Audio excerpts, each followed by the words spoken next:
The massive trading station called Nexus Prime floated in the darkness of space like a giant metal city. Ships from dozens of different worlds docked at its ports every day, bringing traders, diplomats, and travelers from across the galaxy. Captain Jake Morrison stood at the viewing window of his ship, the Earth vessel Venture, watching the busy traffic around the station. He had come here for routine talks with alien governments, but he could feel the tension in the air. Jake was a tall man with short brown hair and calm blue eyes.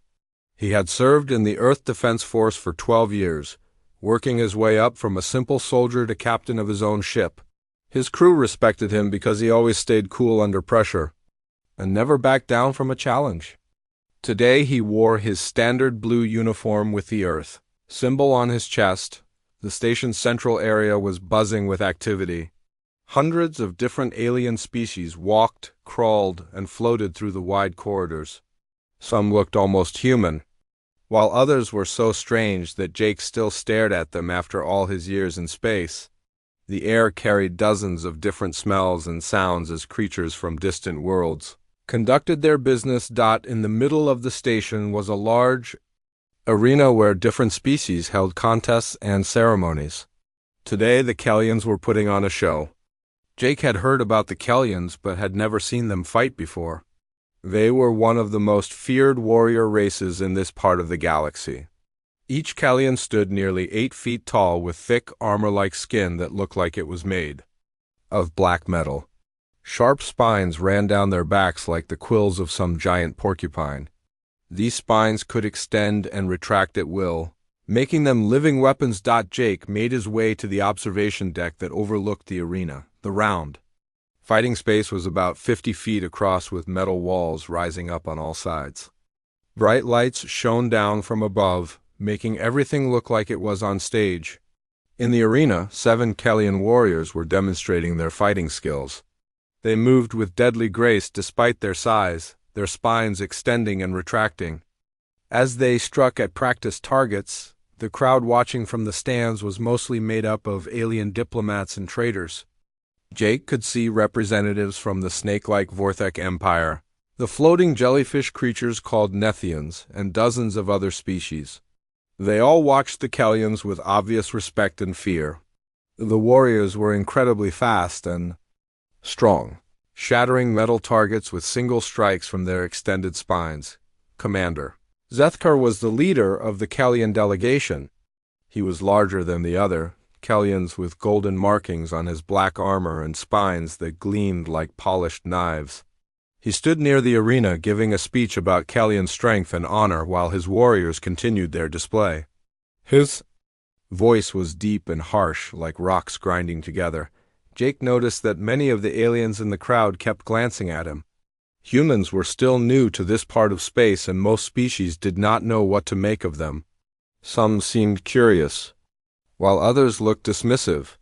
Jake had grown used to being stared at during his diplomatic missions. The demonstration ended with the 7 Kellion warriors forming a circle and extending all their spines at once.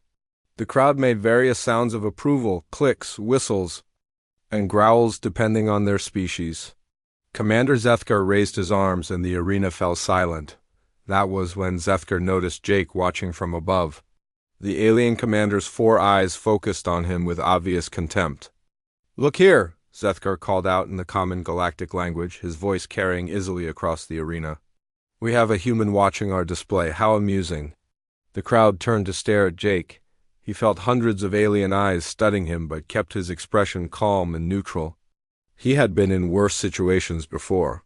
"Humans," Zethkar continued, his voice dripping with scorn. "They claim to be warriors, but look at them. Soft pink skin with no natural armor. Weak muscles, no claws, no spines, no venom. They cannot even survive in most atmospheres without their machines. Yet they dare to negotiate with real warrior races as equals." Some of the aliens in the crowd began making sounds that Jake recognized as laughter.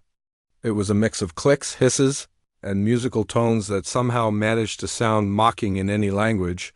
Jake's aide, Lieutenant Amy Carter, touched his arm gently. She was a young woman with red hair and green eyes who had served as his diplomatic advisor for 2 years. "Captain," she whispered, "we should leave. This is clearly meant to provoke us." But Jake did not move. He had heard these kinds of insults before from various alien species.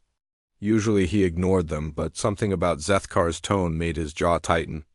"I have an idea," Zethkar announced to the crowd. "To prove my point about human weakness, I will make an offer. If any human thinks they can match alien strength, let them face one of my warriors in single combat. Traditional weapons only, no human technology. When the human is defeated, all will see the truth about their species." The crowd grew excited at this suggestion. Jake could hear the sounds of approval from dozens of different throats. Some aliens were already making what sounded like bets on how quickly a human would be defeated. Amy gripped his arm tighter. "Captain, please, this is exactly what they want. They are trying to humiliate humanity in front of all these species. One Kellyan warrior could easily kill a human in hand-to-hand combat." Jake looked down at the 7 warriors in the arena. They were all staring up at him now, their spines partially extended in what he guessed was anticipation. Each one was a perfect killing machine, bred and trained for war. Any sane person would walk away from this challenge. "I accept," Jake called out, his voice carrying clearly across the arena. The crowd fell completely silent. Even the Kellyan warriors seemed surprised. Amy stared at him in shock. "But," Jake continued, "I propose a modification to make things more interesting. Instead of facing one warrior, I will face all 7 of your champions at the same time. Give me 1 hour and I will show you what humans can do." For a moment nobody made a sound. Then the arena erupted in alien laughter so loud it hurt Jake's ears. Even Commander Zethkar was making the harsh barking sound that passed for Kellyan amusement. "You have just signed your death warrant, human," Zethkar called back. "But if you wish to die for the entertainment of your betters, so be it. 1 hour from now you will face 7 of our finest warriors. May your death at least be instructive to your species." Jake turned and walked away from the observation deck with Amy hurrying beside him. Behind them, the alien laughter continued to echo through the station's corridors. News of the challenge spread through Nexus Prime faster than Jake had expected. As he walked back toward his ship, he could see aliens everywhere talking excitedly in their various languages. Some pointed at him as he passed, while others pulled out communication devices to share the news with others. The human captain who had agreed to fight 7 Kellyan warriors at once was apparently the most interesting thing to happen on the station in months. Amy walked beside him, her face pale with worry. "Captain, you cannot be serious about this. Those warriors will tear you apart. Each one of them is twice your size and covered in natural armor. Their spines can punch through metal plates." Jake kept walking without changing his steady pace. "I know exactly what I am doing, Lieutenant. Trust me on this." "But sir," Amy continued, "this is not just about you. If you are killed in that arena, it will make all of humanity look weak. Every species here will think they can push us around. Our diplomatic position will be ruined." Jake stopped walking and turned to face her. His blue eyes were calm but determined. "Amy, what do you think? Our diplomatic position is right now. Half the species in this galaxy already think humans are weak because we do not have claws or scales or natural weapons. The other half think we are dangerous only because of our technology. Maybe it is time to show them what humans are really capable of." They reached the docking bay where the Venture was moored. The ship was not large compared to some of the alien vessels around it, but it was built for speed and efficiency. Jake had commanded it for 3 years and knew every bolt and wire in its hull. More importantly, he knew his crew would follow him anywhere. The first person to meet them at the airlock was Sergeant Lisa Brooks, Jake's security chief. She was a tough woman with short black hair and scars on her hands from years of combat training. She had served with Jake since he was a lieutenant and trusted his judgment more than anyone else on the ship. "Captain," Lisa said as soon as she saw his face, "what did you do?" "I accepted a challenge," Jake replied simply. Lisa closed her eyes and sighed. "How many aliens do you have to fight, and how soon do I need to prepare your funeral?" 7 Kellyan warriors in 1 hour, Jake answered, Lisa opened her eyes and stared at him. 7 in 1 hour. Sir, are you feeling well? Did some alien poison affect your brain? Lieutenant Commander Ben Walsh joined them in the corridor. He was Jake's tactical officer, a thin man with glasses who could analyze any military situation in seconds. Ben had graduated at the top of his class from the Earth Military Academy and had never seen a problem he could not solve with the right strategy. Captain, Ben said, I have been monitoring the station's communication channels. Word of your challenge is spreading to every ship docked here. Some species are already placing bets on how quickly you will be defeated. The current odds are about 400 to 1 against you surviving more than 5 minutes. Jake nodded. Good, that means they are not taking me seriously. Ben, I need you to pull up everything we have on Callian physiology and combat techniques. Lisa, I need you to find me some basic weapons. Nothing high-tech, just simple metal tools that I can use as clubs or sticks. Amy followed them to Jake's quarters. Captain, please explain to us how you plan to survive this. I have studied Callian culture extensively. Their warriors train from childhood in dozens of different fighting styles.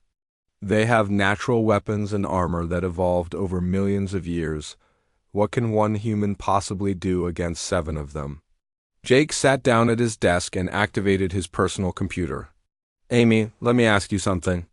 What do you know about my background before I joined the military? Not much, sir. Your file says you grew up on Earth and enlisted when you were 18.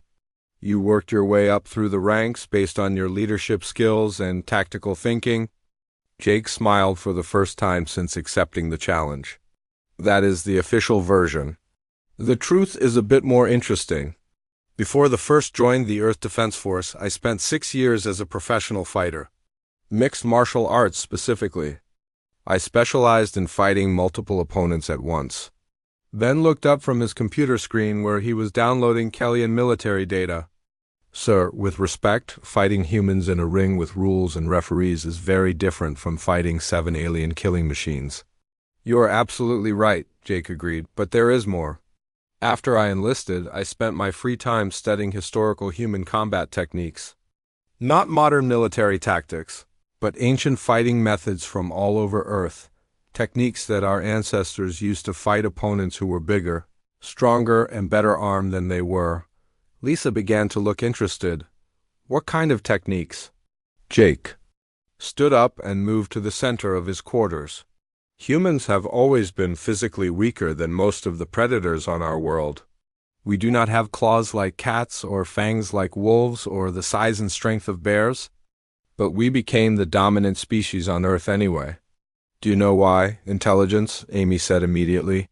Partially, but not just intelligence. Adaptability, persistence, the ability to turn our opponent's strength against them, every human.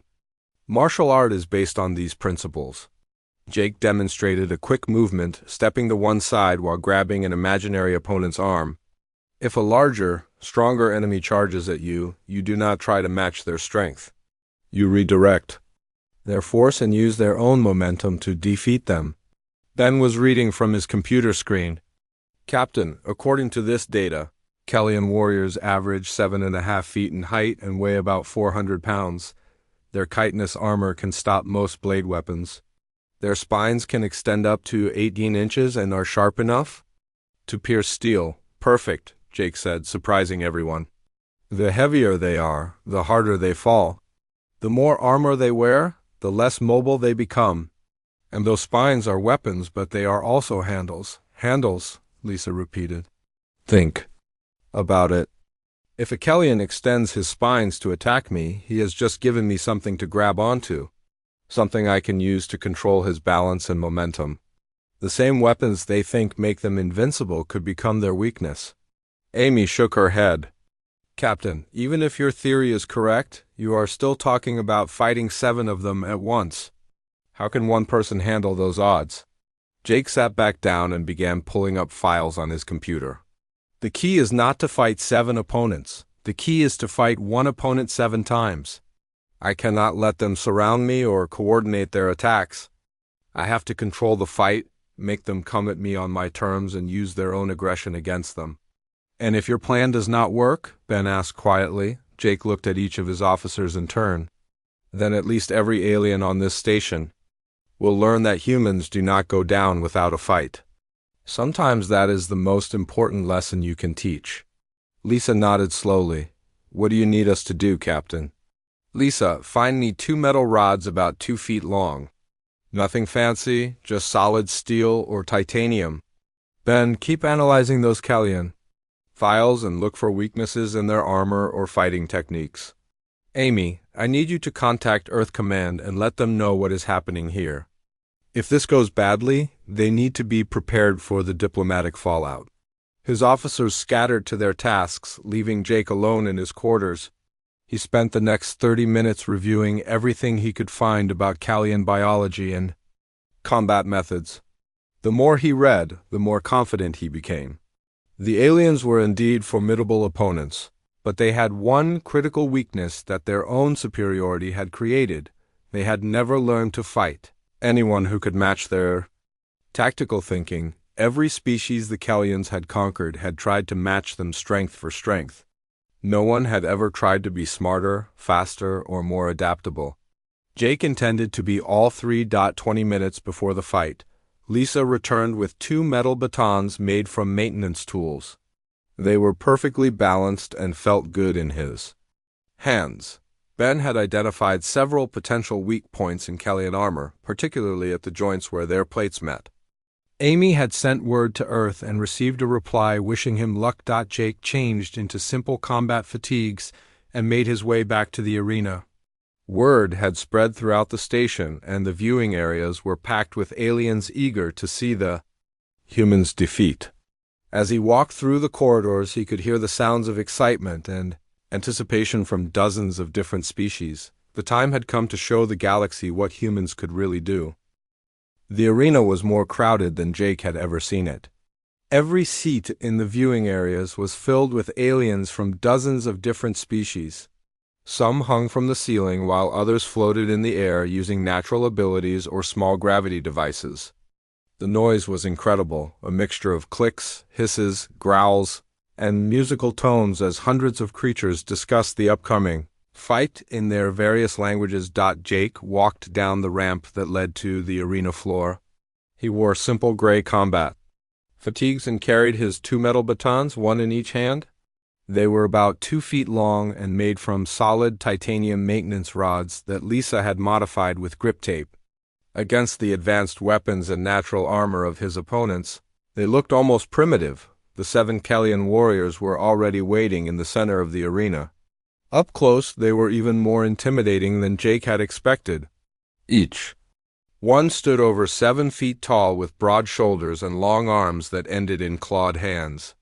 Their skin looked like black metal armor with golden highlights along the edges. The spines on their backs were currently retracted, but Jake could see the ridges where they would emerge when extended. Commander Zethkar stood at the edge of the arena wearing ceremonial armor that marked him as a leader. His spines were longer and sharper than those of his warriors, and his 4 eyes glowed with anticipation. When he saw Jake approaching, he raised his arms to quiet the crowd. Citizens of the galaxy, Zethkar announced, his voice carrying clearly. Throughout the arena, today you will witness the futility of human arrogance. This soft creature believes he can stand against 7 of our finest warriors. Let his defeat serve as a lesson to any species that would challenge Kellyan superiority. The crowd responded with sounds of approval and excitement. Jake could see aliens leaning forward in their seats, eager to watch what they expected to be a quick and brutal demonstration. Zethkar continued his speech. The rules are simple. Combat will continue until one side surrenders, becomes unable to fight, or dies. Energy weapons and projectile weapons are forbidden, but natural weapons and simple melee tools are permitted. The human has 1 hour to achieve victory, or he will be declared defeated. Jake stepped into the center of the arena and faced the 7 warriors. Their names, he had learned from Ben's research, translated roughly to Bloodspine, Shellcrasher, Talonstrike, Bonebreaker, Deathridge, Stormchitin, and Voidclaw. Each was a veteran of dozens of battles and had never been defeated in single combat. "Any final words, human?" Zethkar asked MOCK, and GLY. Jake looked up at the commander and then at the crowd of aliens watching from above. "Just one thing, you might want to start taking bets on how many of your warriors will still be standing when this is over?" The arena erupted in alien laughter. Even some of the Kellyan warriors made the harsh barking sound that served as their version of amusement. Jake used their momentary distraction to study their positions and plan his opening moves. Zethkar raised his hand and the laughter died down. "Begin," he commanded. The 7 warriors immediately spread out in a rough circle around Jake, their spines extending with sharp clicking sounds. Each spine was about 18 inches long and gleamed like polished metal. Jake knew from his research that they could pierce steel plate and inject a paralytic venom. The first mistake the Kellyans made was exactly what Jake had hoped for. Instead of coordinating their attack, each warrior wanted the personal glory of being the one to defeat the human. Bladespine, the largest of the 7, charged forward with a roar that sounded like grinding metal. Jake had faced charging opponents before in his fighting career. The key was timing and positioning. He waited until the last possible moment, then stepped to his left while pivoting on his right foot. Bladespine's momentaried him past Jake's position. But Jake was no longer there. As the alien warrior thundered past, Jake grabbed one of his extended spines with his left hand. The spine was sharp enough to cut his palm, but Jake ignored the pain. Using the spine as a handle, he twisted his body and used leverage to redirect Bladespine's charge directly into the arena wall. The impact was tremendous.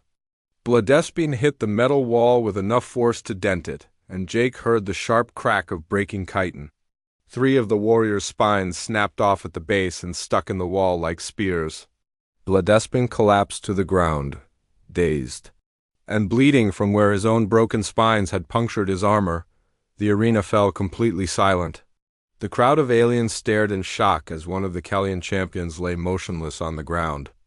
Even the other 6 warriors seemed stunned by what had just happened. Jake stood over Bladespine's unconscious form, breathing hard but showing no other signs of stress. 6 left, he called out to the remaining warriors. This announcement seemed to break the spell.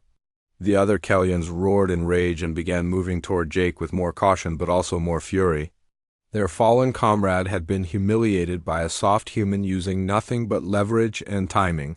Shellcrasher and Talonstrike approached from opposite sides, clearly trying to prevent Jake from using the same tactic twice. Their spines were fully extended and they moved in careful coordination, communicating with quick clicks and hisses. Jake knew he could not use the same technique again.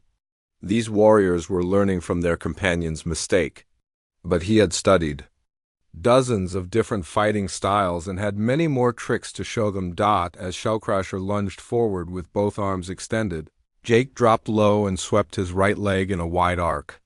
The move came from ancient human wrestling techniques designed to fight armored opponents. Instead of trying to damage the alien's armor, Jake targeted his balance. Shellcrasher's legs went out from under him and he crashed to the ground hard. Before he could recover, Jake brought both his metal batons down on the joints where the alien's spine plates connected to his back. The impacts were precisely placed based on Ben's analysis of Kellyan anatomy. 2 more spines cracked and broke. Ugh. Shellcrasher screamed in pain and rage as Jake rolled away from Talonstrike's retaliatory attack. The alien crowd was no longer laughing. Jake could hear urgent conversations in dozens of languages as the spectators began to realize they were not watching the easy victory they had expected. Some aliens were frantically trying to change their bets, while others were recording everything for later analysis. Talonstrike pursued Jake across the arena, his remaining spines whistling through the air as he tried to catch the nimble human. But Jake was faster and more agile than the heavily armored alien. He used the broken spines scattered across the arena floor to his advantage, kicking them under Talonstrike's feet to disrupt his balance. When Talonstrike stumbled, Jake was ready. He grabbed the alien's extended arm and used a judo throw to send him flying across the arena. Talon Strike landed hard on the scattered pieces of broken chitin, and Jake heard more spines crack under the warrior's own weight. 3 warriors down, 4 to go. But Jake knew the hardest part was still coming. The remaining Kellions had now seen enough of his techniques to start adapting their strategy. They would be more careful, more coordinated, and more dangerous. Bonebreaker, Deathridge, Storm Chitin, and Voidclaw formed a tight formation and began advancing on Jake slowly. Their spines were extended but held close to their bodies to prevent Jake from grabbing them. They communicated with rapid clicks and hand signals, clearly planning a coordinated assault. Jake wiped sweat from his forehead and adjusted his grip on his batons. His hands were cut and bleeding from handling the sharp spines, but the wounds were not serious. More importantly, he could see uncertainty in the aliens' four-eyed stares.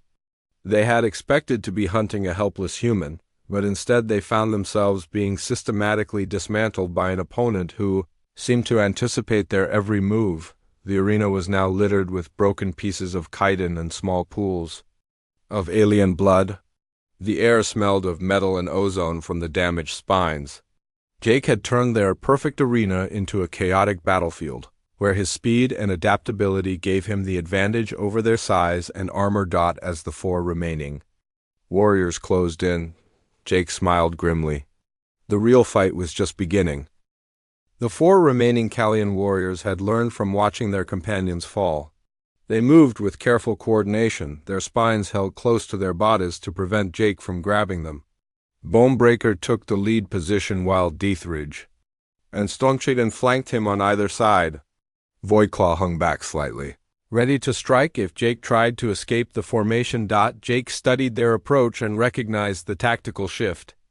These warriors were no longer fighting for individual glory. They were working as a team. This made them more dangerous but also more predictable.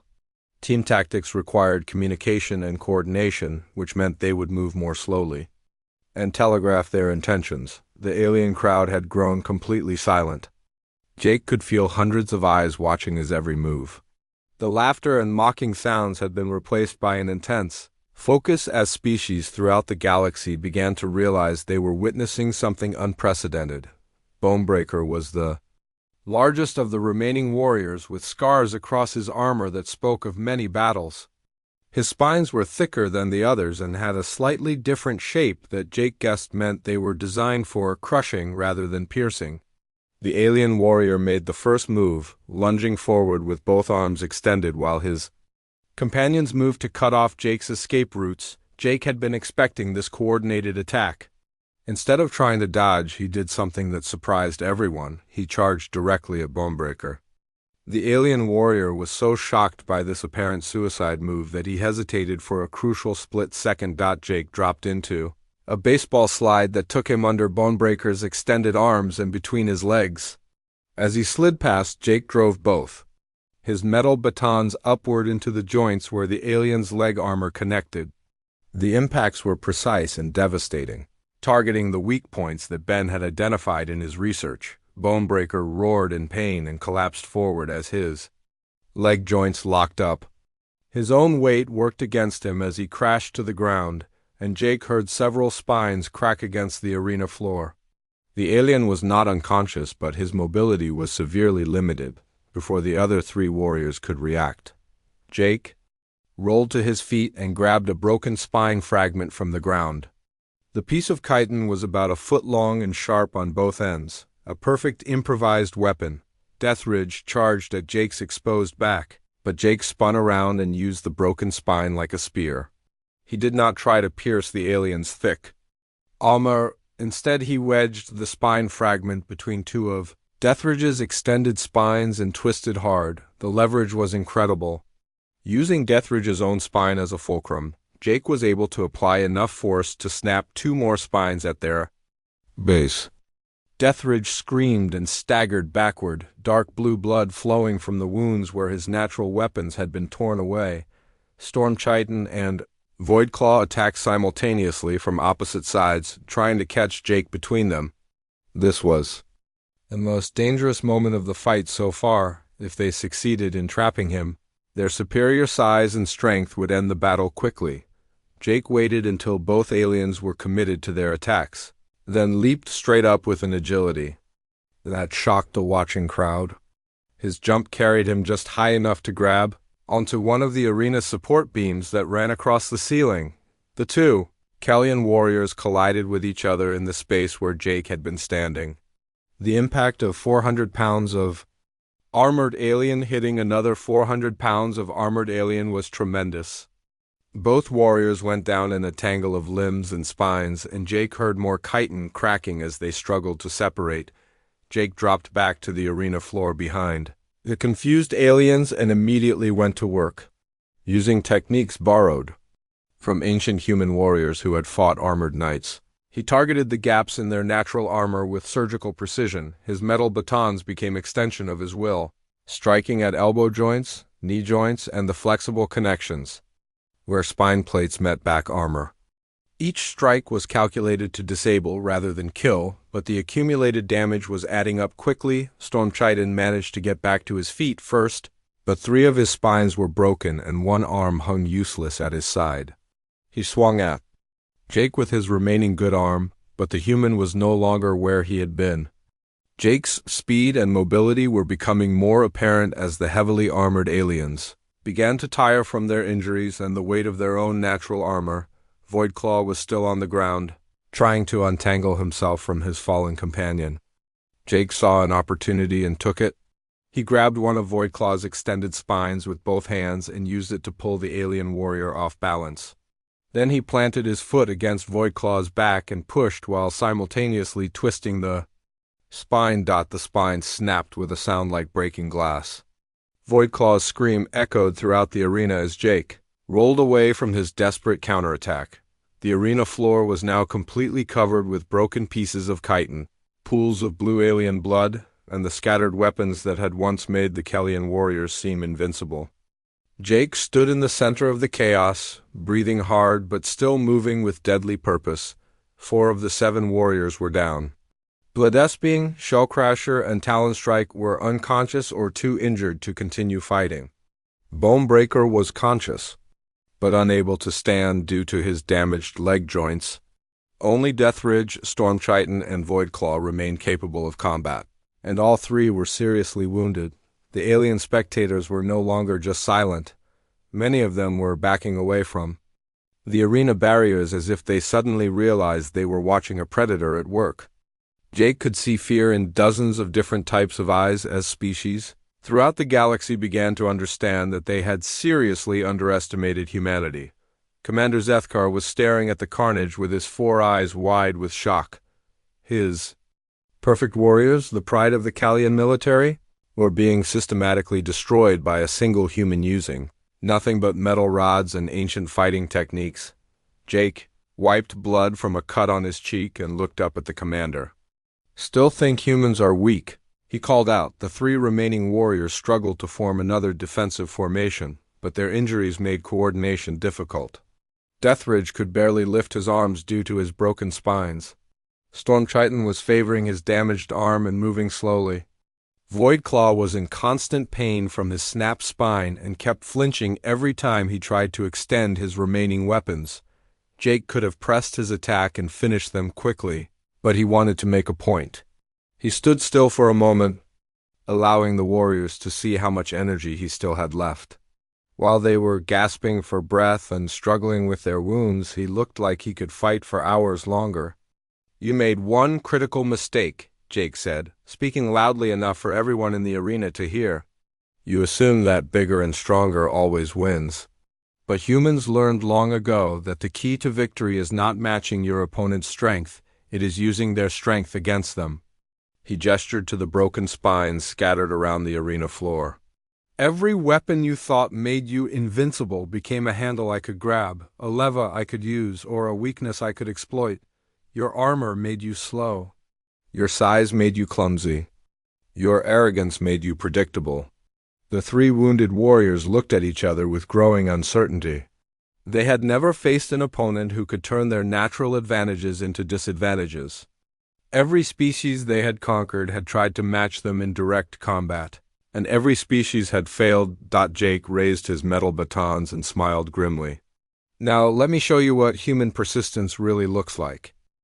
The final three Kellyan warriors stood in the center of the arena, their once perfect formation now broken by pain and uncertainty. Deathridge clutched his damaged arm against his chest, blue blood seeping between his fingers. Stormtriton's breathing was labored as he struggled with the weight of his armor and his injuries. Voidclaw kept trying to extend his remaining spines, only to flinch in agony each time the movement aggravated his wounds. Jake circled them slowly, his metal batons ready but not raised in a threatening manner. He could see the doubt growing in their four-eyed stares. These warriors had never encountered an opponent who could match their tactical thinking while surpassing their adaptability. They were learning what it meant to fight a human who refused to give up. The alien crowd pressed closer to the arena barriers, sensing that something historic was happening. Representatives from dozens of species watched in fascination as their understanding of humanity underwent a fundamental shift. The soft, weak creatures they had dismissed were proving to be something far more dangerous than anyone had imagined. Commander Zethkar gripped the arena railing with enough force to dent the metal. His perfect demonstration was turning into a nightmare that would haunt Kellyan military doctrine for generations.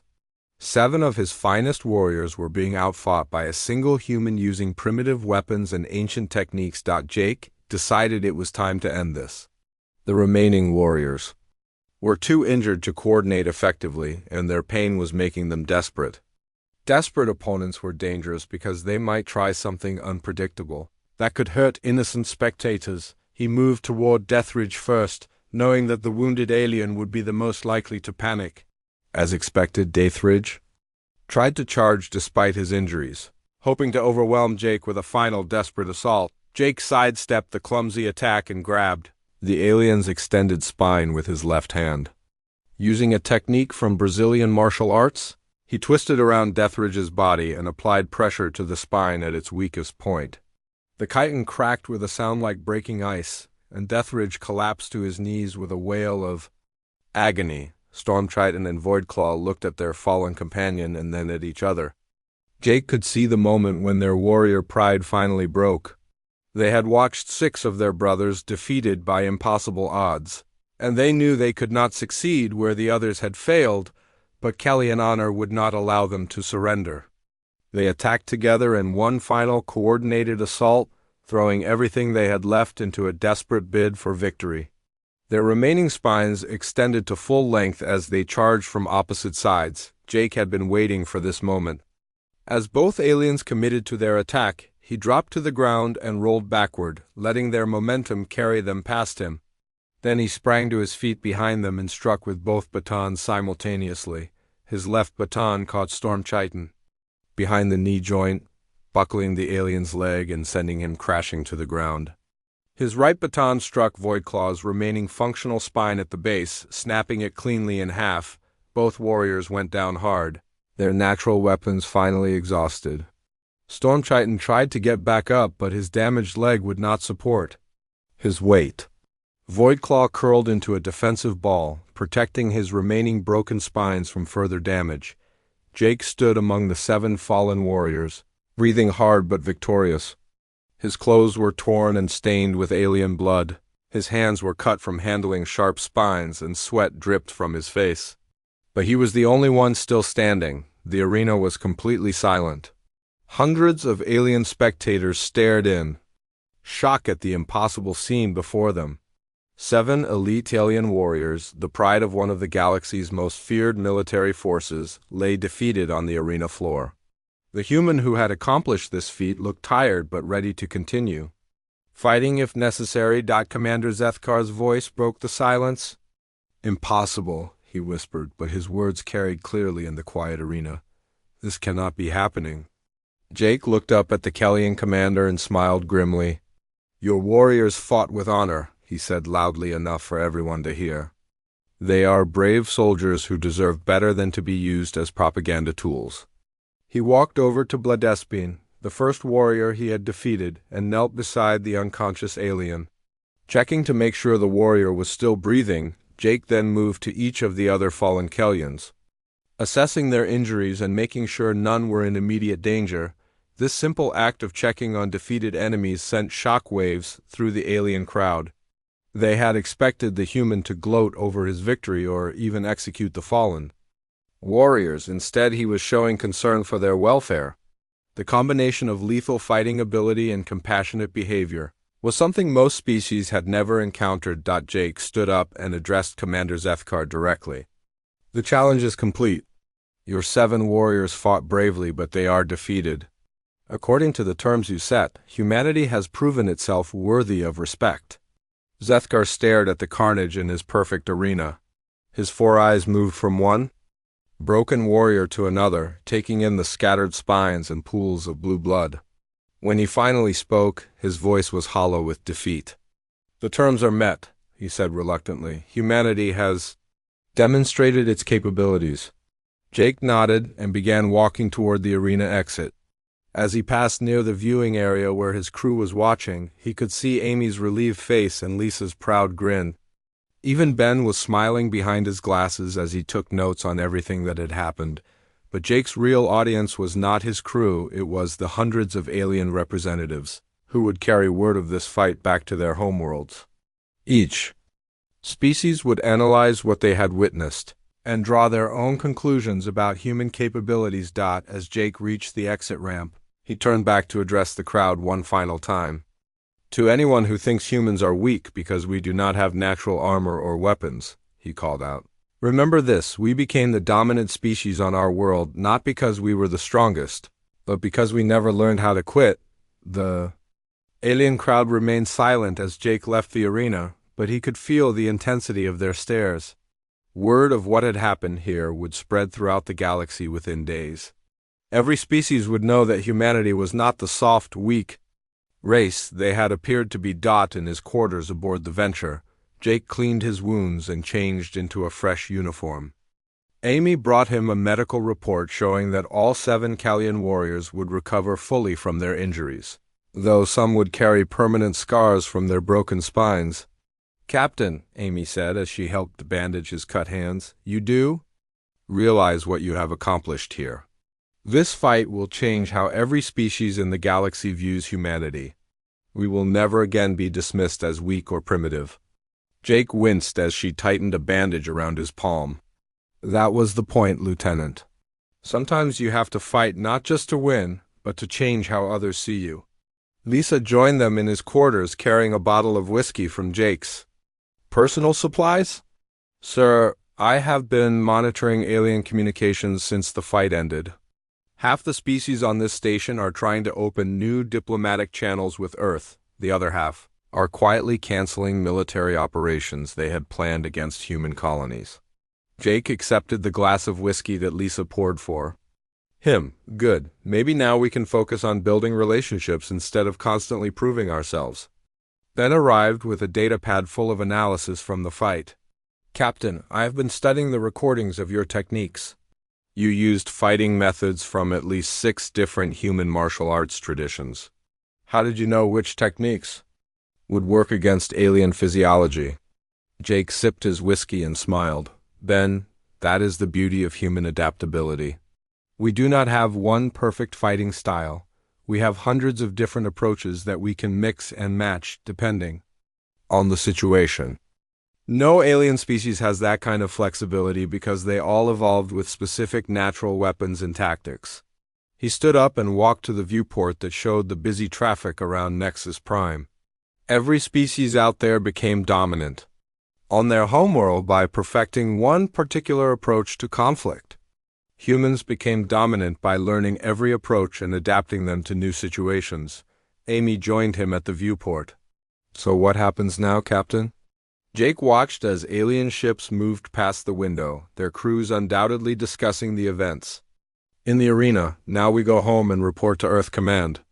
They need to know that our diplomatic position in this sector has just improved dramatically. He raised his glass in a toast. To humanity's greatest weapon, our refusal to accept defeat. His officers raised their own glasses and echoed the toast. Outside the viewport, the galaxy continued to spin, but now it was a galaxy where humanity commanded respect.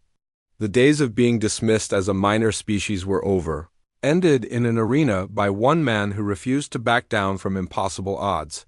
The fight had lasted 58 minutes. 7 Kellian spines lay broken on the arena floor. And throughout the galaxy, alien species were learning a new lesson about what it meant to underestimate humanity.